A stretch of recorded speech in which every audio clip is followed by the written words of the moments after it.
Cheers. I've had every day from morning till night. So you're the last one today, so I'm having a sip of wine. Oh, wonderful. Yeah, I don't blame you. We welcome to the show, Suzi Quatro. How's it going? Well, I'm so happy. I mean the response to face has been beyond my wildest dreams. I mean, I'm sorry, I'm going straight into it, but it's album of the week on radio too, and it's just having this reaction. So all this love and effort and emotion that we put into this album is being heard and understood and felt. So that's just such a bonus. Yeah, I really like Shine a Light. I think that's a good song. The whole Very good. album, the whole album is going down great, but Shine a Light's got a message to it. Yeah, and of course, you're working with Katie Tunstall on this new album. What was it like working with her? Well, we sort of came together very naturally. We have a lot in common, a lot of life experiences in common, even though she's a generation before me, or after me, I mean. We just connected on a very deep level. We met up, because of a chance that I saw her on my documentary talking about me on Suzi Q. And I went, oh, I was a fan, didn't know she was a fan. When we met up, we had a little lunch. We did 2 songs remotely. She sent me something, I sent her something. And then it was quite obvious that something was happening between us. So I invited her down to the house on the carpet in the front room, barefoot, everything spread out, and we started to talk, and then we started to write. And the whole album was done like that. Each song is a little journey in our lives. Great. And is it all original material on this album? Oh, you haven't heard the album yet? I've only heard a couple of the songs so far, but You need to dive into it. Yes, every single song is original, and every song was after a lot of discussion and a lot of being vulnerable and opening up to each other and embarrassingly vulnerable. So it's a real journey, this album. And like I said, people are relating to it on that level. It's touching people's hearts, which is fantastic. yeah, so it was a real collaboration then. Oh, real collaboration. In fact, neither one of us tried to drive. We let the creation drive itself. I leaned a little to her, she leaned a little to me, and in the middle of that, we created something brand new. And we're not quite sure how it happened, but happen it did. Yeah, and we're happy about that. So what was the process like of putting the album together? Well, we found a way to. It happened quite naturally from the very first time we sat in the front room.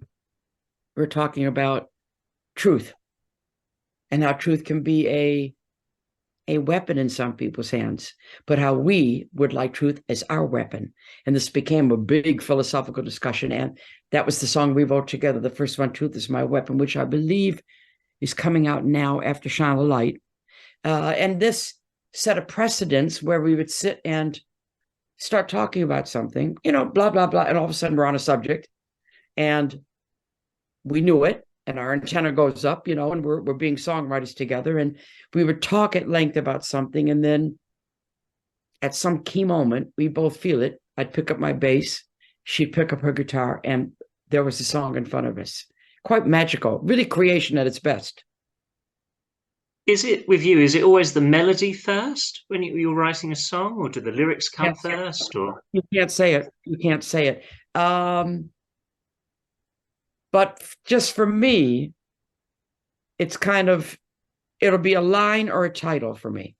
Most often, it's a title, and the title suggests the mood of the song, what instrument you should write it on, and the tempo, just from a title.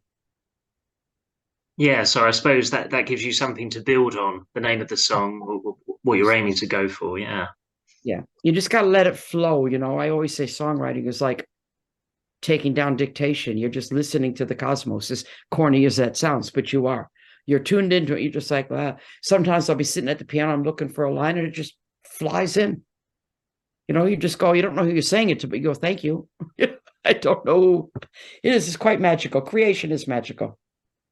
and does it always come easy, or do some songs take longer than others? And I imagine so. Sure. Some songs they fly out so quick that you think you've heard it before. That's really magical. This happens every now and again.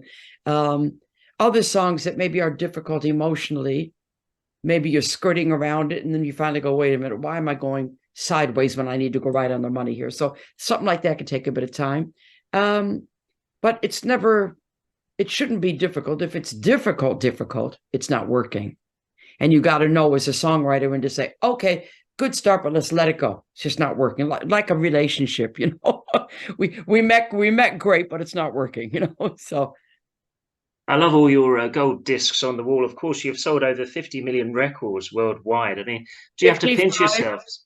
55, don't cheat me. 55. Do you have to pinch yourself sometimes? I've worked for it.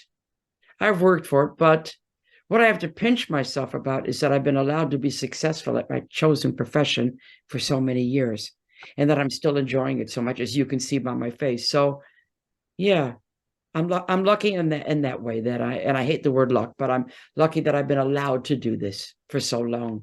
You make your own luck, really. Do you? There's a lot of hard work in being a Well, musician, shine, being a shine a singer. light, shine a light says it in the lyric, and I say it all the time. I say, don't call it luck, because it makes me angry, because luck constitutes no talent. Yeah.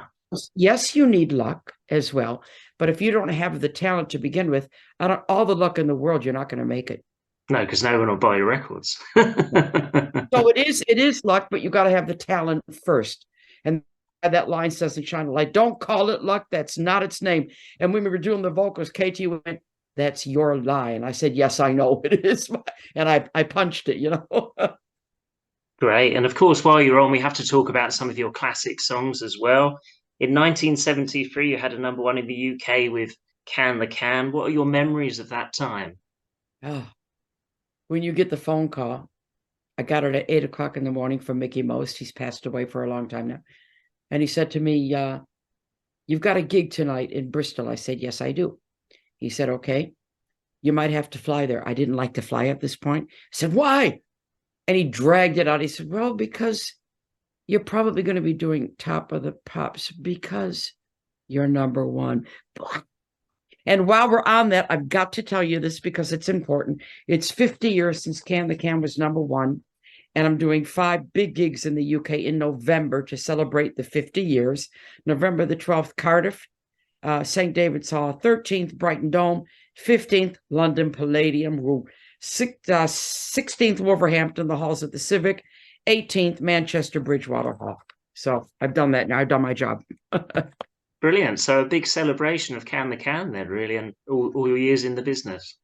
All the years I've now been in the business since 1964 professionally. So it's 59 years. Wow. And how did it all start for you? Came from a musical family. My father played music all his life, and he had 5 kids, and he gave us all musical training. We did family shows. I play classical piano and percussion. And then when I was 14, we started our first band together. It was an all-girl band, me and my sisters, and that went from 64 to 71. Mickey Most came to Detroit. He saw me, and he said, come to England, and I'll make some records with you. That's how it all started. And what was it like in the recording studios back then in the 70s? Very different from now? Yeah, it wasn't as digital, or as advanced. I mean, you had to be in the same room and play the song with the other musicians. This doesn't happen now. I mean, you might No. put the bass and the drums down together. That still happens with a click track. Click track. Who ever heard of a click track? If you were out of time, you were out of time. Do it again. Yeah, So it'd yeah, it's changed a lot. be more But like I'm a not so live sure that recording, wouldn't it? yeah, and I preferred it because if you listen to the older records, there was a charm about them. And that charm was called a natural speed up or a natural slow down, a little bit of a wiggle. But it is what it is. Technology has moved on and you have to move on with it. You have to embrace it, yeah. You do. And of course, you also had a number one with Devil Gate Drive. What are your memories of recording that song? And of course, Oh, another number one. I remember Mickey saying to Mike Chapman, Susie needs another number one. And he went way about Devil Gate Drive. But that was great because we actually went out into the alleyway in Morgan Studios, hooked up some microphones, and we went. Somebody had a bike there, so the bicycle was started up and went past the microphones, and the rest of us went screaming behind the bike. So that stuff on the beginning of it, that's real. And the Wow. people are looking out their flats going, what's going on? We're going, ah, and running down the road. That is the way to make a real atmosphere record. That was done on at the moment. Yeah, two great songs. And Yeah. so who are some of the people you admire yourself, singers and bands? Who were the people who inspired you to do what you do today? Elvis Presley was first when I was 5 and a half, and he stayed with me my entire life. Motown, of course, I'm from Detroit, so the bass player in Motown, Jameson, oh, loved him. Um, Otis Redding, I called myself Susie Soul for a while. Bob Dylan lyrically, and Billie Holiday for her phrasing. Yeah, some fantastic artists there, and I suppose it's good to have that sort of you're not closed off sort of thing. You're listening to all different types of music, and I can't be that'll be close to not with the upbringing I had. yeah. I mean, So I play the piano, so my taste is wide. yeah. I mean, you play many instruments, don't you? Yeah, I was trained on percussion. So I read and write percussion and I play it. And I was first chair, which means you did the best in the rudiment tests in the percussion section. And all the boys got quite angry, which I quite liked. And I play classical piano. I can read and write classical piano. And I taught myself bass at the age of 14. I play guitar, but I'm not great on it, but I'm enough to be able to write. But I wasn't somebody who went from guitar to bass. I started on bass at 14. I was given the bass and I played that and I was self-taught. So what's your favorite instrument? It must be a hard choice, but Playing on stage is nothing better than the bass for me. It's just a natural fit. Everybody says I look like I was born with a bass in my hand. It's just correct. I like writing on piano because you have the orchestra available. it must really help with the singer-songwriting as well. Oh, it does. It really does because you've got all that available to you. You're not limited with the piano. Piano's the best, just the best. Great. So off of this new album, we're going to play a few songs from the album. Which songs would you like me to play?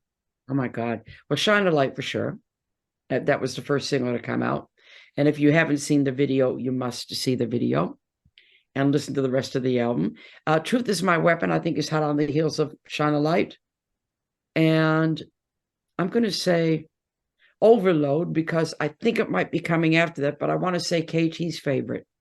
I didn't know it was her favorite till she said it the other day in an interview. So her favorite is Illusion. Okay, And we'll give that a my spin. favorite is Face to Face. But I think you should play Illusion because it's really special. Great. And you mentioned the video for Shine a Light. What can you tell us about that for people who haven't seen it? Yeah, oh my God, it's got a lot of hits. I think a lot of people have seen it. It was as we were getting to do the first 3 tracks at RAC, this mutual friend that brought us together, who's followed me my whole career and followed KT since she started, he called me and he said, would you like me to document some of this session? I thought, oh, yeah, now that's a good idea. So our first time in the studio together. So I called KT and she said, yes, absolutely. So we got him in and it ended up being the video. Yes, Here, yeah, it's a great video. oh, it's great. And her manager, we were discussing, what are we going to do? Do I have to fly there? Does she have to fly here? And then we were at another function, and James was there who did the footage, and he said, I have footage. And I went, ay, ay, ay. So he got the footage to Alex, and Alex called me and he said, we don't have a problem. We have a video. Brilliant. That's what you want. Absolutely. And it shows the connection between us. Of course, we did a little extra filming of me close up and her close up, but basically it's us at the studio for the first time. What a result that it turned out that good. Yeah, and potentially, would you tour with this, you and Katie, potentially in the future? Everybody's asking us that, touch wood, we're Radio 2 album of the week, which is fantastic. It looks like it's going to have the impact that we want. That could come up. And if it does, we will look at it and seriously consider it. Yeah, I suppose it's hard to tell at the moment, but because she's Hopefully, I busy, guess. I'm busy. But yeah, fingers crossed. It would be stupid not to do it if it does like what we think it's going to do. I know that the record company has the option on a second album of us, so yeah, just we'll watch and wait. Right. And I always ask my guests to give me a song they love, not necessarily their own song, but a song that they love to play on the show. So I know I've kind of put you on the spot. There's so many you could Okay. choose from, but I have so much to choose from. There's one that affects me every time I hear it, and it brings me to tears because of the beauty of the lyric, and that's Bob Dylan blowing in the wind. oh, classic song. Well, thank you very much for joining me, Susie. It's been lovely to Thank speak you. to you. Thank And you. And I'm I'll go to my wine and my dinner now. nice. And I wish you all the luck with the new album. Thank Sounds you so great. much. And you have to listen to it all and dive in. You'll love it. Will do. Thanks a lot. Bye. Cheers. Thanks. Bye Bye. bye.